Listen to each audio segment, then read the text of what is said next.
I never thought I'd spend my 68th birthday asleep in a rundown garage, smelling motor oil and old dust.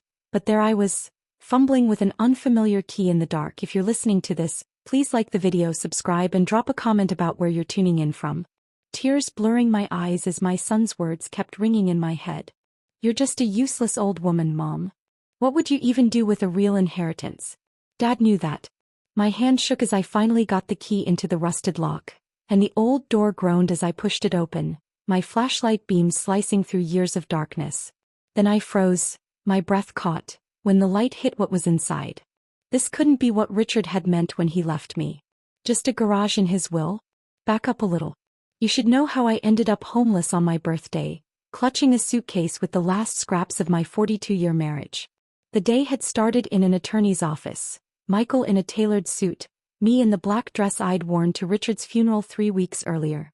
Mr. Baker, our family lawyer of decades, looked oddly uncomfortable as he prepared to read the will.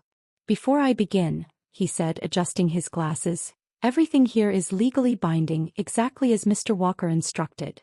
Looking back, I should have heard the warning in that line. The reading blurred, but a few lines hit like a punch. To my son, Michael Walker, I leave our penthouse in Chicago and my primary investments. And then, almost as an afterthought, to my beloved wife, Mary Walker, I leave the property at 1420 Commerce Drive. The garage and its contents. A garage. After 42 years of marriage, Richard left me a garage. Michael's face shifted from grief to smirking triumph in a second. He put his hand on my shoulder, squeezed too hard, and whispered, "Don't worry, Mom. I'll make sure you're taken care of." I was too stunned to answer. Why would Richard do this? Where was I supposed to live? The answers came that evening when Michael drove me back to what I'd thought of as our home, the penthouse we'd shared for the last 15 years. He set my suitcase down in the entry and said flat, "I think it'd be best if you found somewhere else to stay, Mom." I stared at him. "What do you mean? The penthouse is mine now. It's in the will." His voice had that rehearsed tone he'd learned in business. "I'm having colleagues over tomorrow to discuss turning Dad's study into a home office. I need to start making changes." Where was I supposed to go? I asked, small and bewildered. He shrugged, dismissive. "You could stay with Aunt Helen. Or there's that garage Dad left you." His laugh had a cruel edge I hadn't heard before. "Why he left you that dump is beyond me. What are you gonna do with it? Open a mechanic shop at your age?" Something inside me cracked. "Michael, this is my home," I began. He cut me off, voice hard. "It's mine. Dad made that clear." I reached for the back of a chair to steady myself. "I need time," I said. "Surely you don't expect me to leave tonight."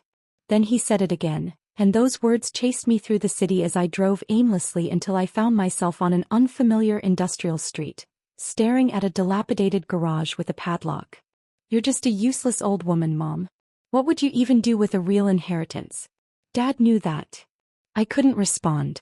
I grabbed my suitcase, my purse, and the key Mr. Baker had given me and left. Now I stood in the doorway of that forgotten garage, flashlight cutting a path, expecting junk. Instead, the space held 3 covered vehicles, each draped in custom-fitted covers, arranged with almost obsessive care. At the front, the silver grille of a vintage Aston Martin flashed under my light like a beacon. What on earth? I stepped forward, heart pounding, and pulled the cover off. A 1964 DB5, pristine in silver birch, like the classic spy cars Richard had always admired, sat as if it had just rolled off the line. I whispered, "Richard?" He'd never mentioned collecting cars.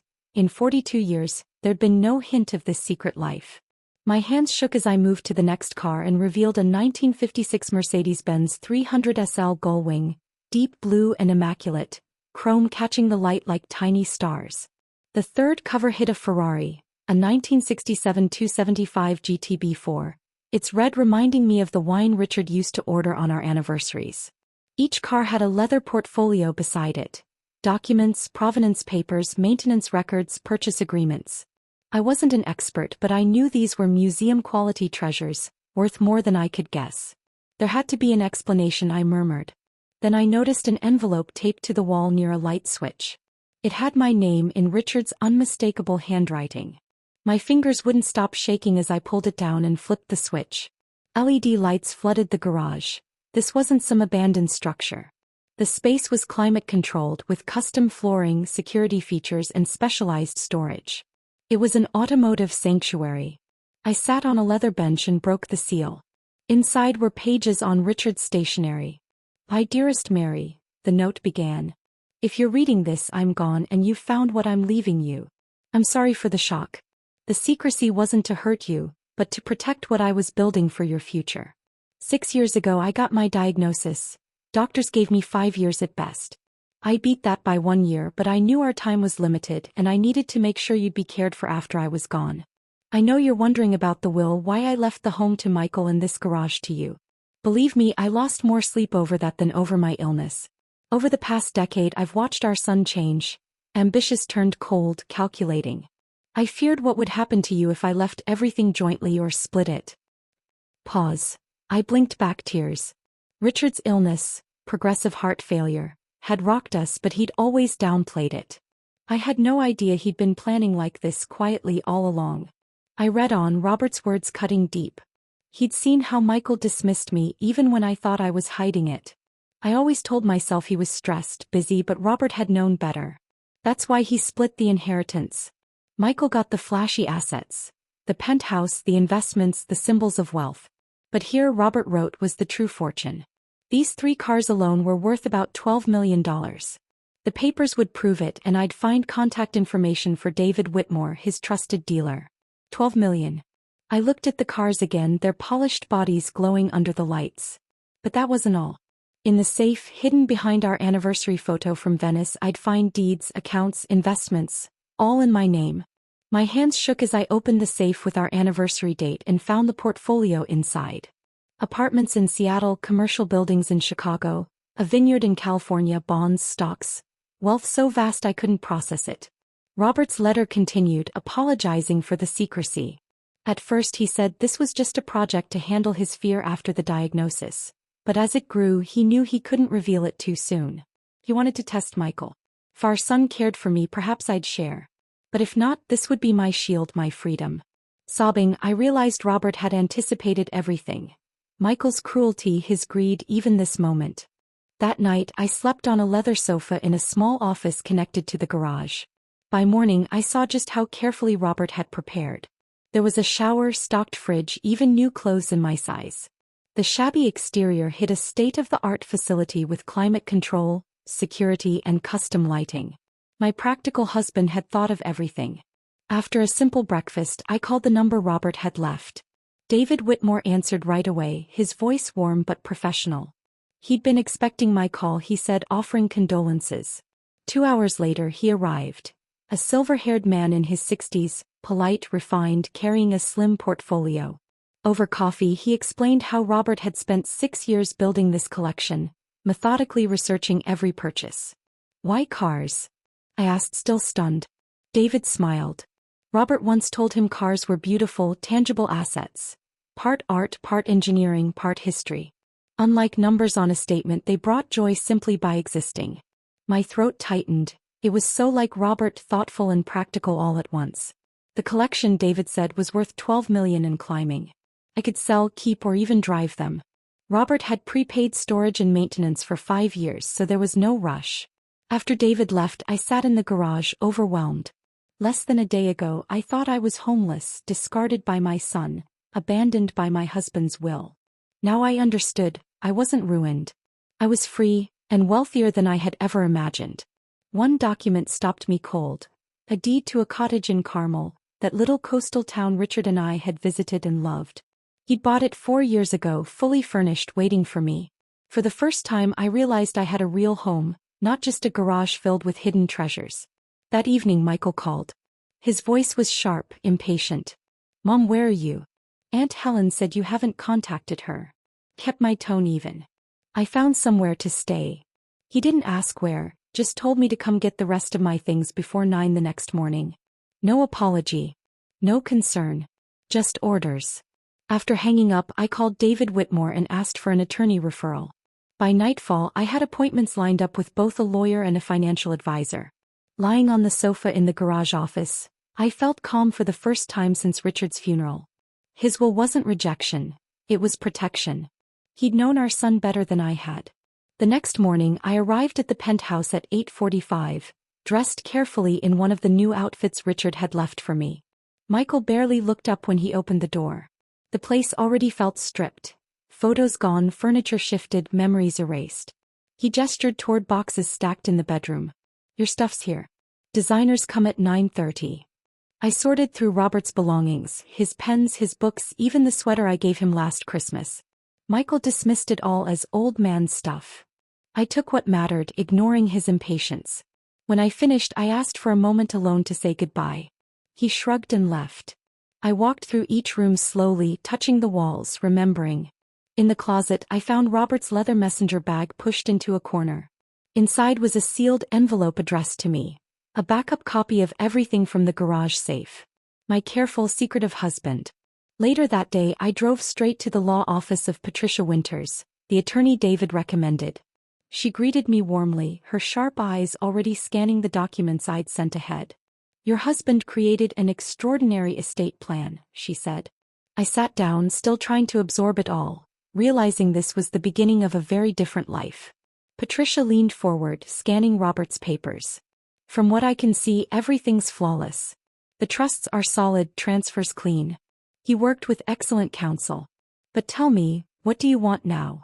I thought carefully. "I need security. A permanent place to live. I need to understand my finances. And," I hesitated, "I need to figure out what to do about my son." Patricia gave a slow nod. "That may be the hardest part. Have you decided whether to tell him the truth about your inheritance?" I shook my head. "Not yet. Part of me wants him to keep thinking I only have that worthless garage. Let him live with the consequences. But I don't know if that's right either." She gave a reassuring smile. "There's no rush. For now, focus on your safety. Visit the Carmel property. See if it feels like home. That's where we'll start." 2 hours later, I walked out with a clear plan. Check the cottage, meet the financial team, and take time before deciding what to do with the cars. Just then my phone buzzed. A text from Michael. "Designers love the place. Doing a full gut renovation. Dropped your old photo albums at Helen's." Not a word asking if I wanted those albums. Not a single thought for where I was staying. Just more casual dismissal. I didn't reply. Instead, I booked a hotel in Carmel. Driving down the coastal highway, I felt lighter. For the first time since Richard's death, I wasn't just reacting, I was moving forward. The Pacific stretched endless and blue beside me, the cliffs glowing gold in the late afternoon sun. By the time I reached Carmel, its storybook cottages and quiet streets seemed to welcome me. The cottage was modest, tucked behind cypress trees, with a garden path leading to a Dutch door. When I stepped inside, I gasped. It was all me. A stone fireplace with bookshelves, sunlight streaming through paned windows, hardwood floors softened with hand-woven rugs. The kitchen was cozy, the bedroom small but warm, with a patio that peeked at the ocean. But it was the little study that broke me. Hanging above the desk was a watercolor of the Venice Canal, where Richard had proposed. The original had been lost years ago. Somehow he'd replaced it. The tears came then, not wild sobs but soft, grateful ones. Even gone, Richard was caring for me, building this safe, beautiful space. I curled into the window seat, bathed in the last light of day, and for the first time since the will, I felt home. A knock at the door startled me. On the steps stood an elegant woman in her 70s, holding a covered dish. "Hello," she said warmly. "You must be Mary. I'm Margaret Winters, your neighbor. Robert asked me to keep an eye out for you." I blinked. "You knew Richard?" She nodded, smiling gently. "Yes, he visited often, making sure everything here was just right."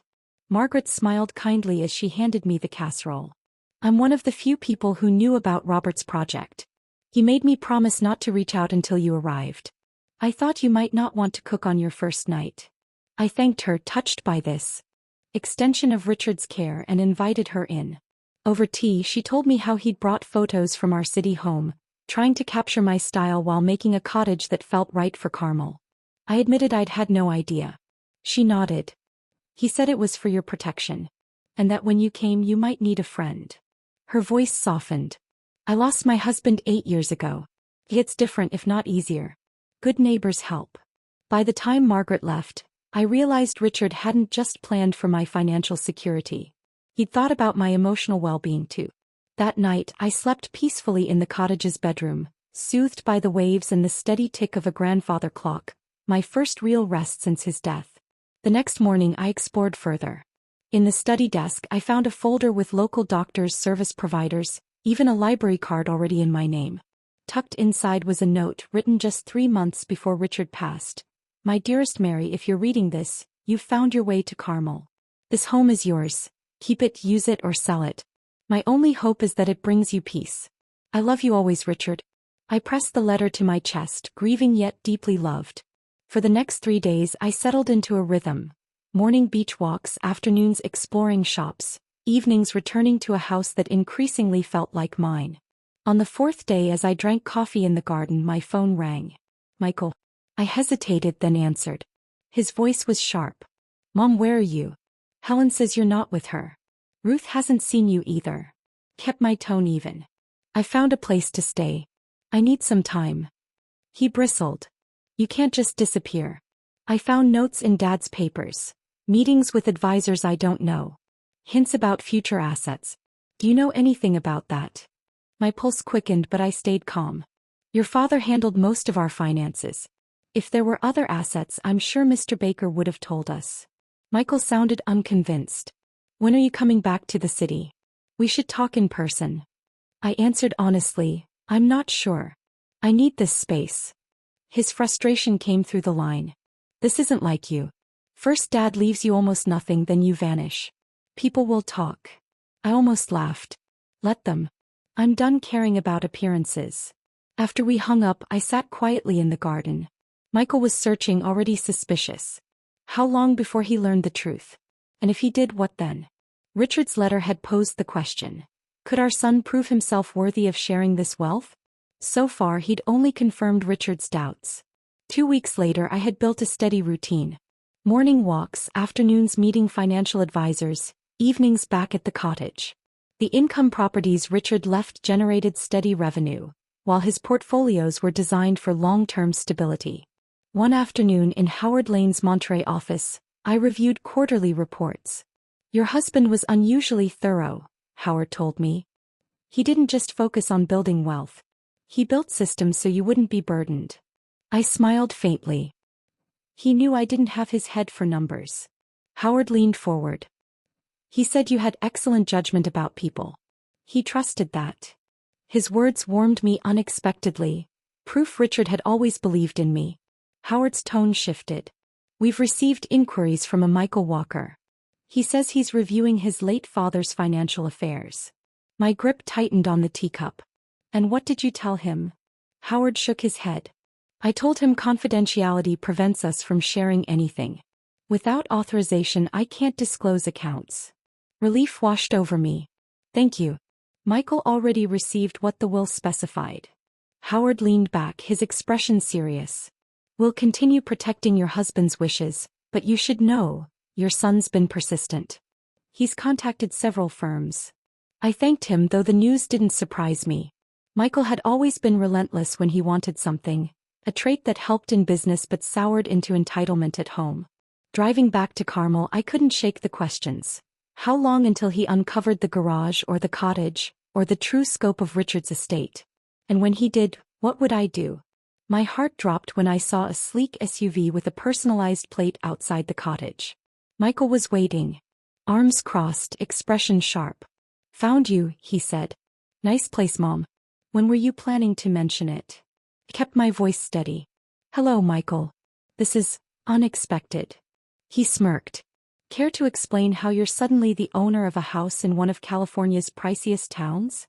I unlocked the door and invited him inside, not wanting to stage a scene on the lawn. He scanned the cottage, eyes calculating its worth. Charming, he said, making the word an insult. So this is why you've been dodging my calls. I haven't been hiding, I told him. I've been processing. Deciding how to move forward. How did you find me? He leaned on the doorframe, smug. I hired a private investigator. Welfare check on an elderly widow showing confusion. Took some digging, but here we are. The manipulation stung, but I only nodded. Then came the blow. And that garage. I went yesterday. Locked, but I peeked inside. Vintage cars, Mom. Not junk. Worth way more than the penthouse Dad stuck me with. My pulse raced, but I stayed calm. He didn't know everything. Yet. Your father left you substantial gifts, Michael. The penthouse, the portfolio. He cut me off, voice rising. The penthouse is a money pit. The investments barely cover my commitments. Meanwhile, you're sitting on classic cars worth millions. I poured the tea, grateful for the ritual. What exactly do you want? He leaned forward. The truth. Did you know about all this? Were you and Dad plotting? No, I said firmly. I knew nothing until after Richard's death. I was as shocked as you. He blinked, caught off guard. Then why vanish instead of explaining? Because I needed time. And because the way you treated me after the will didn't exactly inspire trust. He flinched, then bristled. I was upset. I didn't mean everything I said. I looked at him, really looked. For a moment, past the anger, I saw the vulnerable boy he used to be. His voice softened. It's not about the money. It's about what it means. Dad trusted you. Not me. The ache in his words cut through me. This wasn't just greed, it was rejection. But bitterness still colored his tone. By leaving you secretly wealthy while making it seem like you got nothing. I studied him carefully. The time for deflection was over. There's a letter, I said quietly. From your father. His explanation. More than I can give. His eyes snapped to mine. A letter? You had it all along and didn't share. It was written to me, I answered, my voice firm. And after you called me a useless old woman and threw me out, I wasn't eager to hand over something so personal. For once he looked away, a flicker of guilt crossing his face. I was upset. People say things they don't mean. I looked at him steadily. Do people really say things they don't mean, or do those moments just reveal what's usually hidden? He didn't answer. Instead he snapped, This letter, do you have it here? I went to the study and returned with both Richard's original letter and the copy from his messenger bag. After a pause, I handed him the copy. Before you read this, understand your father loved you. None of this was meant to hurt you. Michael snatched the pages, his eagerness barely concealed. I watched his face shift. Hope, disbelief, then anger, as he reached the paragraphs where Richard wrote of his concerns about his character. His grip tightened until his knuckles went white. Setting the letter down slowly, he spoke in a low, dangerous voice. So Dad thought I was what? Too selfish? Too shallow to be trusted? He worried about how your values had changed, I said gently, and how you might handle control over my future. Michael's voice climbed. So his solution was to trick me, pretend I got the valuable inheritance while secretly leaving everything to you? He shot to his feet, chair scraping. Do you have any idea how humiliating this is? I stayed seated, calm. Your father made the best choices he could after watching for years. If his judgment feels harsh, maybe that's something to reflect on. Reflect? He barked, pacing the kitchen. You want me to reflect on being painted as a heartless monster by my own father? That's not what the letter says, I countered softly. He named tendencies, not your entire character. Michael stopped pacing, glaring at me. Are you seriously defending this? He left you a fortune and left me to fail his little test. There was no use debating. In truth, Richard had set up exactly that test and Michael had walked straight into it. The real question, I said carefully, is where we go from here. He gave a humorless laugh. Simple. I can test it. Hidden assets, secret trusts. Sounds like a setup to cut me out. I expected you might say that. But your father's arrangements are airtight, documented, and legal. Contesting would be costly and pointless. You sound awfully sure for someone who knows nothing about finances, he shot back. I've had weeks with excellent advisors, I replied evenly. The same ones who helped your father build this plan. For a long moment he stood at the counter, back to me. Then he turned, expression shifting into something more familiar. Calculating. What if we compromise? A fair distribution. Half maybe. No, my voice was firmer than I expected. I won't renegotiate Richard's final wishes. These assets aren't just money. They're his way of ensuring I'd never again be dependent. Not even on you. His eyes narrowed. So you keep everything justified by Dad's paranoid view of me. I rose to face him directly. What I do with these assets depends on many factors. But your entitlement doesn't help your case. My case, he spat. In a way, yes. I chose complete honesty. Your father gave me discretion. He hoped you'd prove yourself worthy of sharing. Since his death, your treatment of me has shown otherwise. That matters. The words landed like a blow. He stared at me as though seeing a stranger. Maybe he was. The mother he'd once dismissed so easily was gone, replaced by a woman with boundaries, resolve, and a voice he couldn't ignore. Michael's voice shook with outrage. You can't be serious. You're really going to hold Dad's fortune hostage based on some character test? I'm going to honor his wishes, I said evenly. That included protecting the assets from being squandered. He snatched his keys. This isn't over.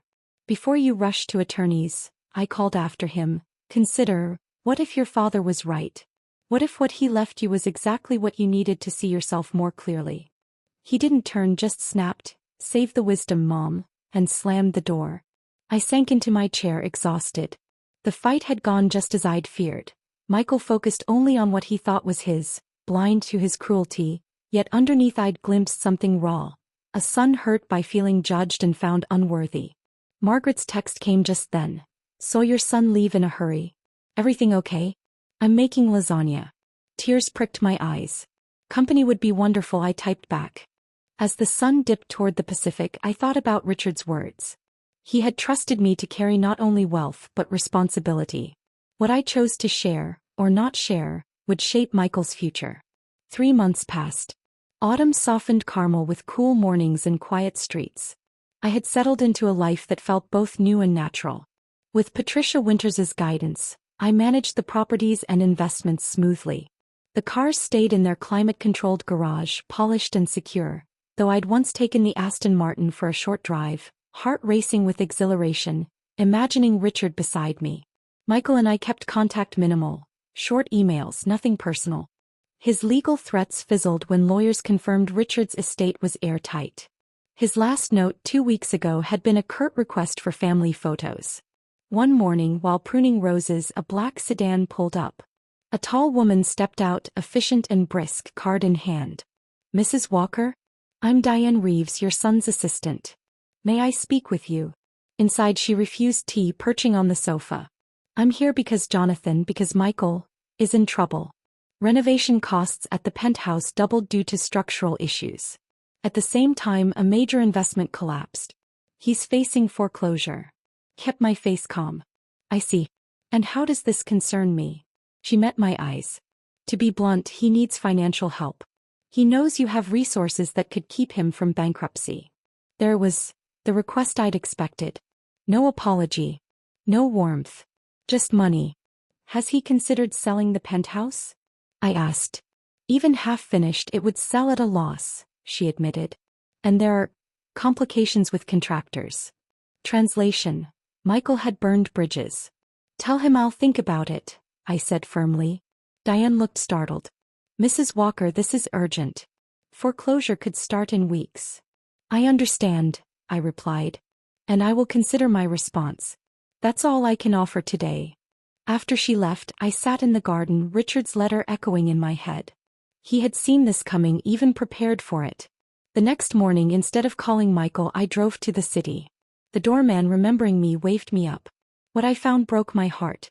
The penthouse, our home for 15 years, was gutted to the studs, wires and pipes exposed, marble slabs stacked carelessly, some already broken. Dust lay thick over abandoned tools.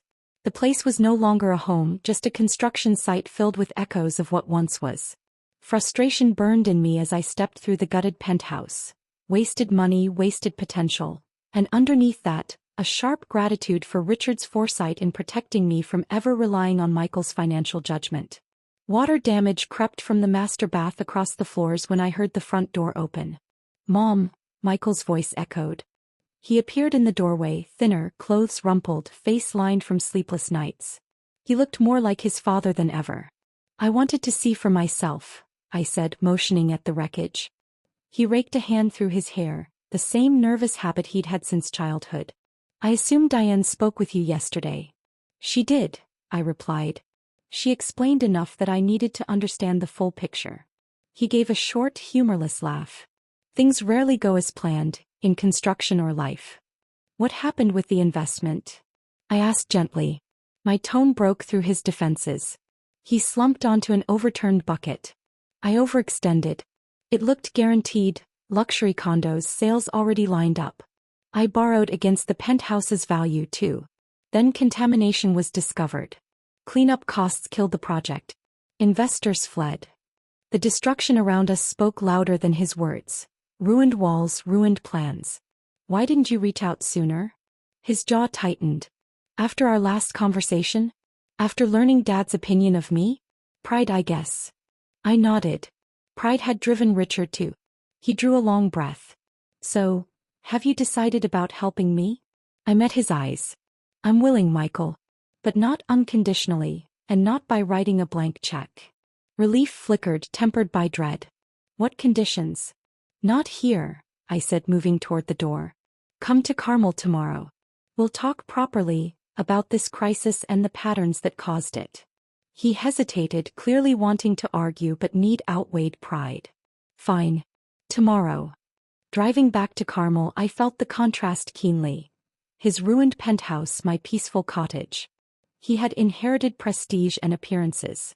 I had inherited what looked worthless. Yet our fortunes had reversed completely. The next morning at exactly 11, Michael arrived at the cottage, polished and composed, though I sensed the effort behind it.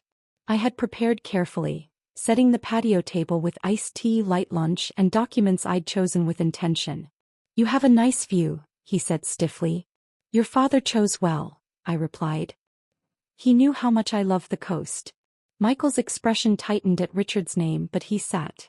The garden stretched toward glimpses of the Pacific, serene and steady, a fitting backdrop for the conversation ahead. Before speaking, I slid a leather portfolio toward him. Before we discuss your financial troubles, I want you to see something. Michael flipped the portfolio open, scanning the reports with a weary expression, as if bracing for more bad news. Financial projections, he muttered. Your father ordered them 3 years ago, I explained. He anticipated the building systems would fail. These estimates match almost exactly what you're facing now. Michael frowned. Dad never mentioned this. He tried, I corrected gently.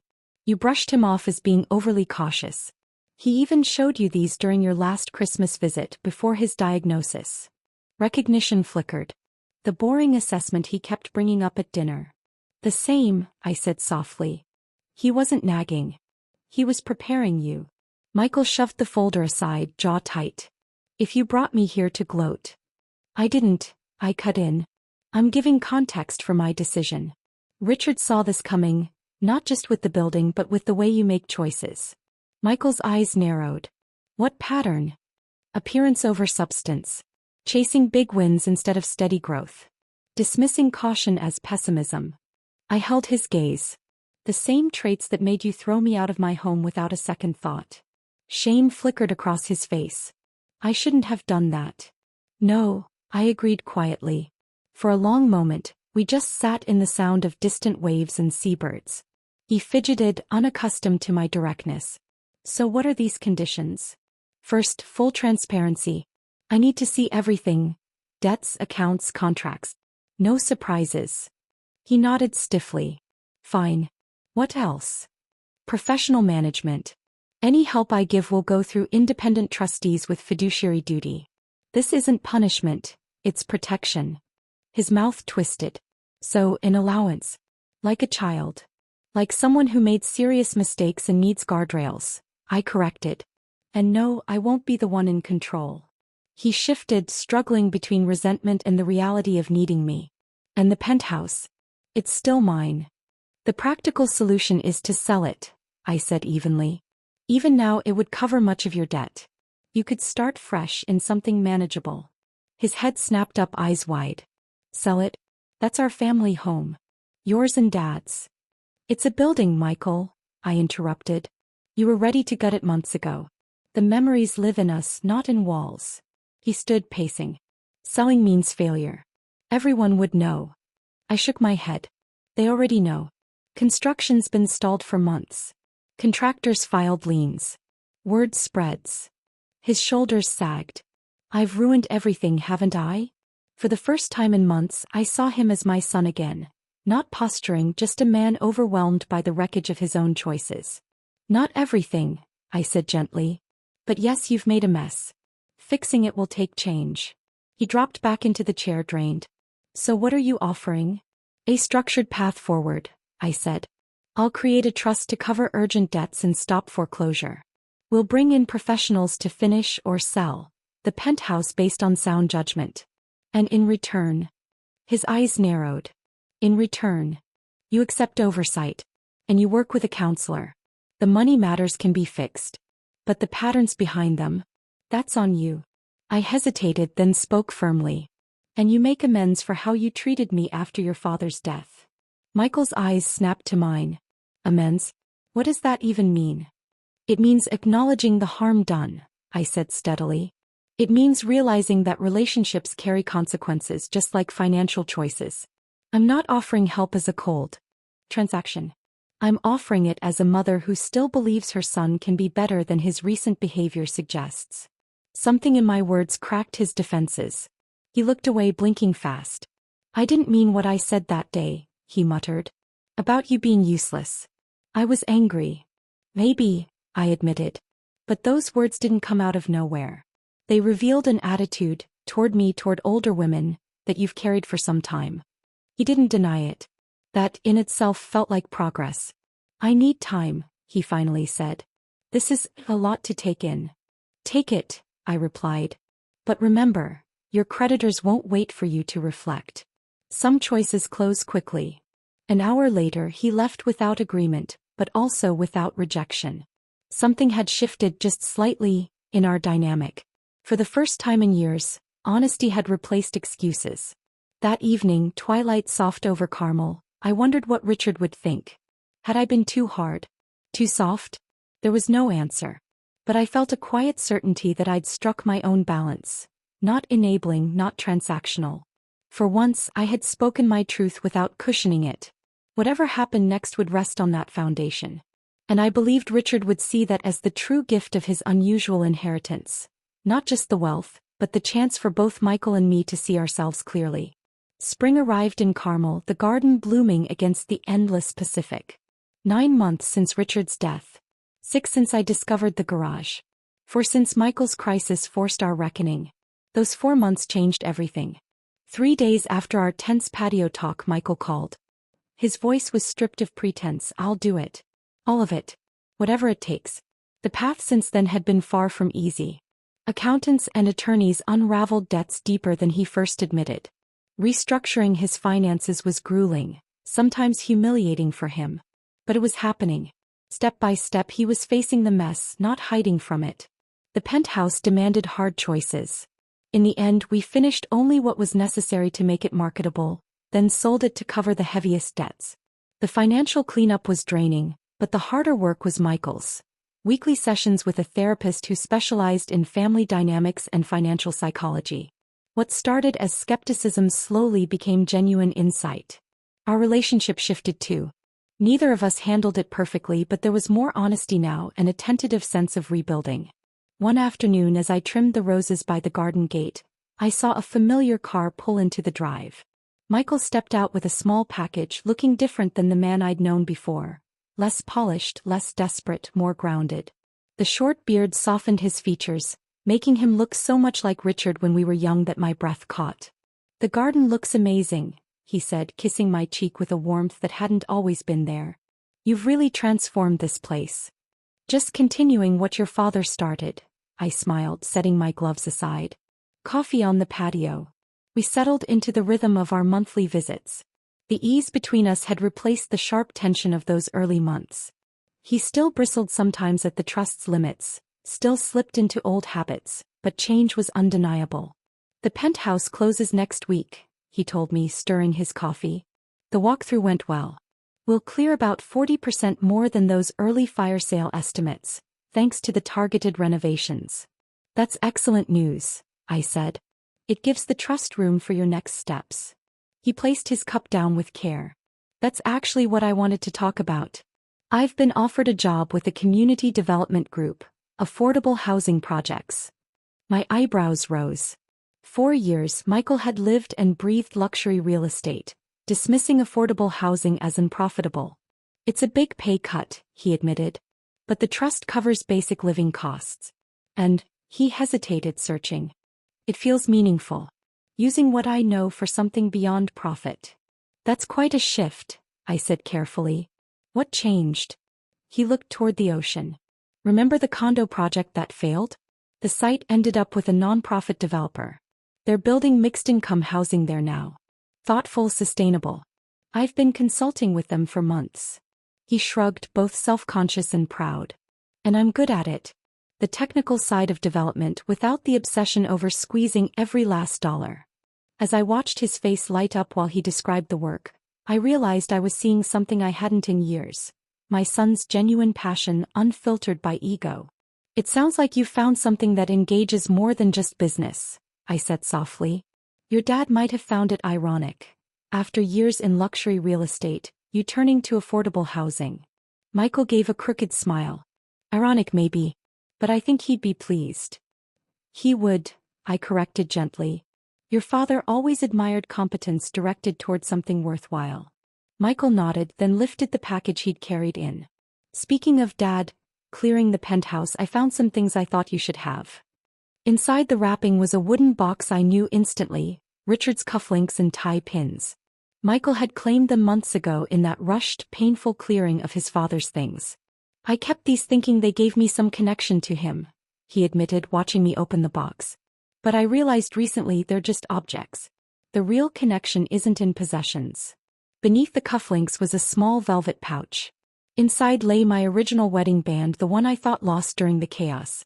I found it in Dad's safe, Michael said softly. He handed me an envelope in Richard's familiar handwriting. Inside was a card for our upcoming 45th anniversary. The first band was a promise of the life we would build. This one celebrates the life we created. All my love always. Tucked into the card was a jeweler's receipt for a custom eternity band, dated just weeks before his final hospitalization. He was still planning ahead, I whispered, tears blurring my eyes. Always thinking of the moments to come. Michael pulled a small box from his pocket. The jeweler still had the order. I picked it up for you. Inside was a delicate eternity band of sapphires and diamonds. Simple, elegant, exactly my taste. I slipped it on beside my plain gold ring. Together they told the story of a beginning and a life lived fully. The sunlight caught the stones, scattering prisms across the patio. Oh, Richard, I breathed, pressing my hand to my heart. When I looked up, Michael's expression was softer than I'd seen in years. Respectful, patient, unguarded. Thank you, I said simply. This means more than I can say. We lingered another hour, chatting about his possible new role, my garden, and updates from the trustees. When he rose to leave, he paused at the garden gate. I've been meaning to ask, he said. What happened with the cars? The ones in Dad's garage. I smiled, remembering my talk with David Whitmore. I'm keeping the Aston Martin. Your father would have loved knowing I drive it along the coast now and then. The others will be sold. The proceeds will support a foundation for financial education, and a trust for your future children if you have any. Michael tilted his head, thoughtful. Future children. That's optimistic. Your father was always an optimist, I said. Practical, yes, but beneath that he believed people could change.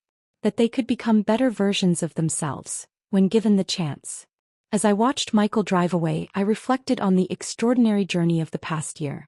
Richard's unconventional inheritance plan had once seemed cruel in its imbalance, yet it had accomplished exactly what he intended: security and independence for me, and a catalyst for Michael to confront the patterns that had diminished his life. As I turned back toward the cottage by the sea, the home he had so carefully prepared, I felt circles closing and new ones beginning.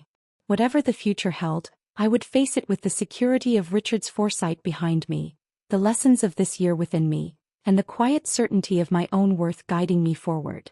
The garage key that once opened only a physical door had unlocked something far greater. A deeper understanding of love, legacy, and the courage to begin again, at any age, under any circumstance. Thanks for listening. Don't forget to subscribe, and if you've been through something like this, share your story in the comments.